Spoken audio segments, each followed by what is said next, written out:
నేల తల్లిని నమ్ముకున్నారు. పుట్టి పెరిగిన ఊళ్ళో గుట్టుగా గౌరవంగా బతికారు. ఆకలితో ఉన్నవాళ్లకు ఓ ముద్ద పెట్టారు. అలాంటి రైతులు పొరుగు రాష్ట్రంలో అడ్డాకూలీలుగా మారడం ఎంత దయనీయం. దేహి అని చేయి చాచాల్సిన పరిస్థితి పట్టడం ఎంత ఘోరం. పంట పొలాలను కారుచౌకగా కొట్టేసి అన్నదాతల ఆక్రందనకు కారకులైన వాళ్లెవరు? పాలకుల ముసుగేసుకున్న దోపిడీ ముఠా సాగించిన దురాగతాలు, లేపాక్షి నాలెడ్జ్ బాధిత రైతుల కష్టాలు కన్నీళ్లపై ఈటీవీ ఈనాడు క్షేత్రస్థాయి పరిశీలన చూద్దాం పదండి. అభివృద్ధి ఈ పేరు ఎంతో శక్తివంతం, ఆకర్షణీయం. అందుకే ప్రభుత్వాలు ఎక్కడైనా అభివృద్ధి కోసం భూములు తీసుకుంటామన్నప్పుడు కొన్ని వర్గాల నుంచి ఎంతో సానుకూలత వస్తుంది. అయితే వాస్తవ పరిస్థితులను క్షుణ్ణంగా చూస్తే అభివృద్ధికి మరో కోణము కనిపిస్తుంది. అందుకు ఉదాహరణ శ్రీ సత్యసాయి జిల్లాలోని లేపాక్షి నాలెడ్జ్ హబ్. దానికోసం 18 సంవత్సరాల క్రితం భూములు కోల్పోయిన రైతులు అనేక మంది ఎన్నో కష్టాలు పడుతున్నారు. వారిలో కొంతమంది నిత్యం సమీప కర్ణాటకలోని బాగేపల్లికి వచ్చి ఇక్కడ అడ్డా కూలీలుగా జీవిస్తున్నారు.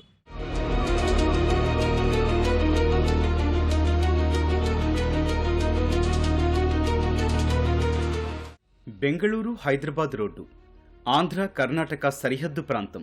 అక్కడి నుంచి 6 కిలోమీటర్ల దూరంలో ఉంటుంది బాగేపల్లి. అక్కడి గూళూరు సర్కిల్ కూలీలకు అడ్డా. రోజు ఉదయం 5:30 నుంచి 7 గంటల వరకు దాదాపు 600-700 మంది కూలీ పనుల కోసం వస్తుంటారు. అడ్డా కూలీల్లో అత్యధికులు తెలుగువాళ్లే. లేపాక్షి నాలెడ్జ్ హబ్తో భూములు కోల్పోయిన సత్యసాయి జిల్లా చిలమత్తూరు మండల రైతులే.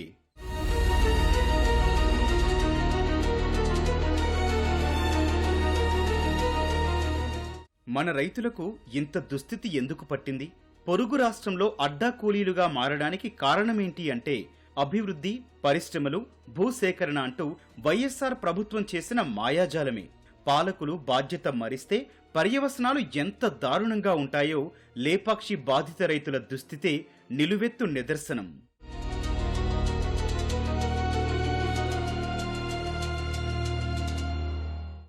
కోట్లపల్లి అక్కడ మాకు సేద్యం ఉండే, అది జమీన్ తీసుకున్నారు సార్. ఇప్పుడు ఆ జమీన్లో మాకు 8 లక్షలు వచ్చిండే. 8 లక్షలు ఆరోగ్యాలు చెడిపోయి బాగలేక మాకు ఆసుపత్రికి పెట్టేసినాం సార్. ఇప్పుడు పిల్లలు పెండ్లింట్లు అయిపోయా, వాళ్ళు వేరే అయిపోయినారు, మేమే వేరే ఉన్నాము. ఇక కూలి పనికి వస్తున్నాం సార్. ఇప్పుడు కూలే సార్, మాకు ఇంకా ఏమీ లేదు. ఇప్పుడు చాలా బాధ అయిపోయింది, ఆరోగ్యాలు బాగలేవు. ఇప్పుడు మా యజమానుడు చచ్చిపోయా, అగ్గవగా తీసుకుంటే ఇప్పుడు మాకు ఏం పని లేదు సార్. కూలి చేయాలా, తినాలా. 5 ఎకరాల భూమి పోయింది. వ్యవసాయం చేసే సేద్యం లేదు. ఇక్కడ బాగేపల్లికి వచ్చి పనికి వచ్చి ఈడ ఈ పనులు దిక్కక మళ్ళీ వాపసు పోయేది, ఇవన్నీ ఇబ్బందులు పాలైపోయినాము. వాళ్ళు ఆడబిడ్డలకి 2 పెళ్లిళ్ళు అయిపోయినాయి. కొడుకున్నాడు, ఏం చదువుకున్నాడు, చదివాక ఉద్యోగం ఇస్తామని ఆ భూములు బిక్కుంది, యాదే లేదు.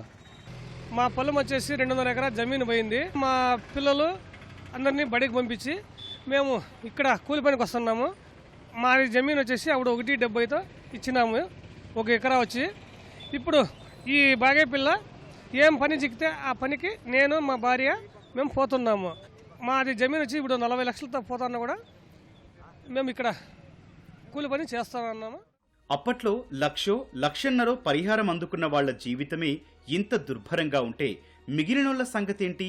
అటు పరిహారం అందక, ఇటు భూమి సాగు చేసుకునే అవకాశం లేక రెంటికి చెడ్డ రేవడిలా తయారైంది. ఏం చెయ్యాలో దిక్కుతోచక 100 మంది తల్లడిల్లిపోతున్నారు. నాది 4 ఎకరాల పొలం పోయింది, SCZ కానీ. దాని పేరు ఏదో పొరపాటని చంద్ర నాయక్ పోయి చంద్ర బాయ్ పడిందని చెక్ నిలబెట్టేసినారు. ఇప్పటికి 2008 నుండి 2025 దాకా దాన్ని ఎంఆర్ ఆఫీస్ చుట్టూ తిరుగుతూ ఉన్నా ఈలే. అక్కడ పోతే ఎంఆర్ ఆఫీస్ పోతే ఆర్డీఓ ఆఫీస్కి పోమంటారు. ఆర్డీఓ ఆఫీస్ మీకు పుట్టపర్తి అంటారు. పుట్టపర్తి అంటే లేదు, మీకు పెనుగొండ అంటారు. పెనుగొండ పుట్టపర్తి తిప్పుతా ఉన్నారు కానీ చెక్ ఇచ్చింది ఏం లేదు. నష్టపరిహారం ఇప్పటిదాకా ఇవ్వలేదు. అప్పుడు 1.75 అంటున్నారు. ఇప్పుడు 1.75 అయితే ఈము ఆ భూమి మాత్రం. మా భూమి మాకుంటే చాలు. రాజశేఖర రెడ్డి ఏదో SCZ అని చెప్పనేసి 1.70తో ఒకటి ఫిక్స్ చేసినారు సార్. దాంట్లో కొంతమందికి ఇచ్చినారు, కొంతమందికి అన్ని పెండింగ్ పెట్టేసినారు. రేపు 3 ఏళ్ళ లోపల ఏదైనా ఫ్యాక్టరీలు మేము ఇక్కడ కట్టకపోతే మొత్తం మీ భూములు మీకు ఎనికి ఇచ్చినామని కూడా వాళ్ళు చెప్పినారు. ఆ భూములు కూడా ఎనికిలే. 1.75 ఇస్తాము అంటున్నారు. ఆ రోజే మాకు ఇచ్చినట్టే మేము ఏడన్నా పోయి ఏదో విధంగా బతుక్కుంటాం. అట్లా కూడా లేదు. ఇప్పుడు మిగిలినటువంటి 1.70తోనే ఇస్తామంటున్నారు. అది మేము ఎట్టి పరిస్థితుల్లో ఇవ్వము. మాకు చాలా అన్యాయం అవుతుంది. ఏదో ప్రభుత్వం వారు గుర్తించి మమ్మల్ని ఆదుకోవాలని మేము విన్నవించుకుంటున్నాం సార్. లేపాక్షి గ్రామాలకు సమీపానే కర్ణాటకలో పరిస్థితి పూర్తి విరుద్ధంగా ఉంది. పరిశ్రమల కోసం అక్కడి ప్రభుత్వం భూసేకరణ చేస్తోంది. మార్కెట్ రేటు ప్రకారం ఎకరాకు 70 లక్షల నుంచి కోటికి పైగా చెల్లిస్తోంది. ఈ పరిణామాలు లేపాక్షి రైతులను మరింత క్షోభకు గురిచేస్తున్నాయి. 6 మంది అన్నదమ్ములు. ఆ ఒరిజినల్ పట్టా ఉండేది మాత్రము 8 ఎకరాల 80 సెంట్ల మాత్రము పట్టా భూమి ఉంది. ఆ భూమి కూడా అసైన్ భూమి అని చెప్పేసి వీరు తీసుకొనేసినారు. మేము దాని నుండి వచ్చేసి నా కూతురు పెండ్లి నా భాగం వచ్చేసి 1.76 సెంట్లు వస్తుంది నా భూమి. 2008లోనే వచ్చేసి మేము స్టే తీసుకొని వచ్చేసినాము. నా కూతురు పెళ్లి 2011లో పెట్టుకున్నాను. అప్పుడు నా భూమిని పరిహారం తీసుకున్నామని చెప్పేసి అని పోతే లేపాక్షి అబ్బోళ్ళు వచ్చేసి నీది విత్డ్రా చేసుకొని వస్తే మేము డబ్బులు ఇస్తామని చెప్పినారు. ఆ విత్డ్రా చేసుకొని నేను వచ్చినాను. మళ్ళీ వాళ్ళు డబ్బులు పరిహారం ఇవ్వలేదు. నా మనవరాలు కూడా ఇప్పుడు 7వ తరగతి చదువుతా ఉంది. ఇంతవరకు కూడా నాకు పరిహారం కూడా ఏం రాలేదు. 16 ఎకరాల భూమి, 6 మంది జాయింట్లో ఉన్నాం మేము. అందరికీ ప్రతి ఒక్కరికి దీని పరిహారం ఏం రాలేదు. లేపాక్షి అబ్బో అని తీసుకోండి, దానికి అసైన్ ల్యాండ్ అని వాళ్ళు నోటీస్ మాకు పెట్టినారు. ఇది ఒరిజినల్ పట్టానే. ఇది కోర్టుకి వెళ్ళారు, దాన్ని వెళ్ళాం మేము. ఇంకా అది అట్లే పెండింగ్లో ఉంది. పోయింది పక్క రాష్ట్రంలో పోయి ఎందుకు పని చేసుకొని ఉన్నాము. దీన్ని నమ్ముకొని ఉండేది మేము. ఇప్పుడుండే గవర్నమెంట్ మాకు దయదలిస్తే మేము దీంట్లో బతకగలుగుతాము. మాకి ఉన్నది ఇదే పొలమే, దీనిపైనే మా జీవనాధారము. వేరే పరిస్థితి మాకు లేదు. ఈ భూమి లాక్కుంటే మేము మా జీవనాధారం ఎలా, మా రైతులు ఎలా పంటాలి? రైతులు ఉన్నప్పుడు ప్రస్తుతం రైతు కూలీలు అయిపోతాం భూమి లేకపోతే. దాదాపు 20 సంవత్సరాలు అవుతుంది ఈ భూములు తీసుకొని, మిగతా బస్సు భూములు ఎలాంటి పరిశ్రమలు నిలుపుకోలేదు. రెవెన్యూ అధికారికి వెళ్తే మా ఇది ఈడీ పరిధిలో ఉంది, ఎలాంటి మా చేతులు మా దగ్గర లేదు. కోర్టులో క్లియర్ అయితే మీ భూములకి మేము క్లియరెన్స్ ఇప్పించేకి మా సాధ్యం అవుతుంది. మా చేతుల్లో ఏం లేదని. మన దేశానికి రైతే వెన్నెముక అంటారు. ఏది రైతుకి ఎక్కడండి? పేరుకు చెప్పుకోవడమే రాజకీయాలకు పనిచేస్తున్నాడు రైతే, కానీ ఎలాంటి చెప్తుంటే మాకే బాధ అవుతుంది. ఇప్పటికైనా న్యాయం చేయాలని ముఖ్యమంత్రి గారిని సవినయంగా కోరుతున్నాము. అయితే మా భూములు మాకైనా ఇప్పించండి, లేదంటే ఇప్పుడు పబ్లిక్ మార్కెట్కి తగ్గట్టుగా ఖరీదైనా మాకు పరిహారం ఇవ్వాలని కోరుతున్నాము. భూసేకరణ నాటికి అధికారిక లెక్కల ప్రకారం చూసినా రైతులకు తీరని అన్యాయమే జరిగింది. అప్పట్లో ఎకరం 5 లక్షల నుంచి 15 లక్షల వరకు పలికేది. కానీ జిత్తులమారి సర్కారు రైతులను బురిడీ కొట్టించింది. అసైన్డ్ మెట్ట భూమి ఎకరానికి 1,75,000, నీటి వసతి ఉన్న అసైన్డ్ భూమికి 2 లక్షలు పరిహారంతో సరిపెట్టింది. చిలమత్తూరు మండలంలో సేకరించిన 5,102 ఎకరాల్లో 925 ఎకరాలకు చెల్లించాల్సిన 16.4 కోట్ల పరిహారానికి ఇప్పటికీ దిక్కులేదు.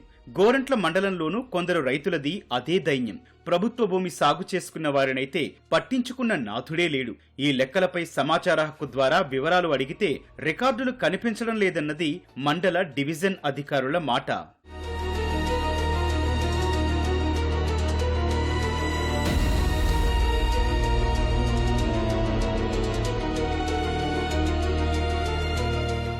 కొందరికి పరిహారమిచ్చి మరికొందరికి ఎందుకు ఆపేశారు అంటే, లేపాక్షి భూములపై కేసుల నమోదుతో 2011లో చెల్లింపులకు ఫుల్ స్టాప్ పడింది.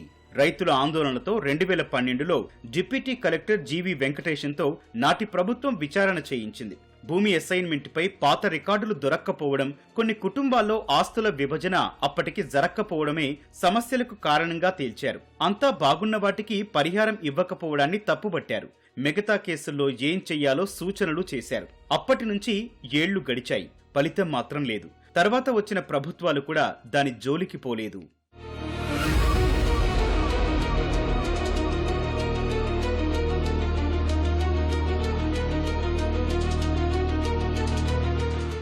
ఇంతమంది రైతుల బతుకుల్ని బుగ్గి చేసిన లేపాక్షి నాలెడ్జ్ హబ్ సంగతేంటి తెలుసుకోవాలంటే ఒక్కసారి ఫ్లాష్ బ్యాక్ లోకి వెళ్లాల్సిందే.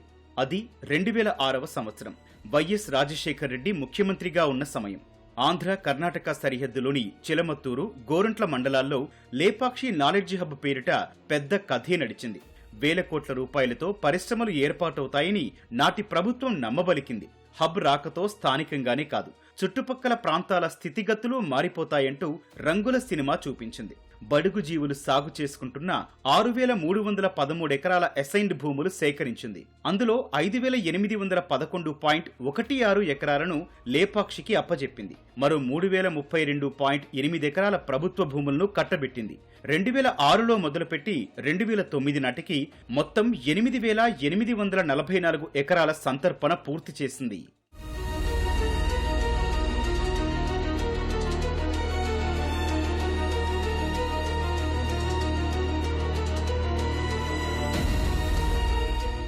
లేపాక్షి పేరిట కేవలం 119.25 కోట్లకే 8,844 ఎకరాలు కొట్టేసిన ఇందూ సంస్థ ప్రాజెక్టు పనుల సంగతి అస్సలు పట్టించుకోలేదు. కానీ భూముల్ని తాకట్టు పెట్టి బ్యాంకుల నుంచి 700 కోట్లకు పైగా అప్పులు తీసుకుంది.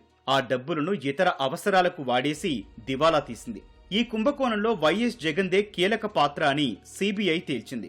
భూముల అప్పగింతకు ప్రతిఫలంగా ఇందూ గ్రూపు నుంచి జగన్ కంపెనీలోకి 70 కోట్ల నిధులు ప్రవహించినట్లు నిర్ధారించింది. ఈ కేసులో జగన్ A1గా ఉన్నారు.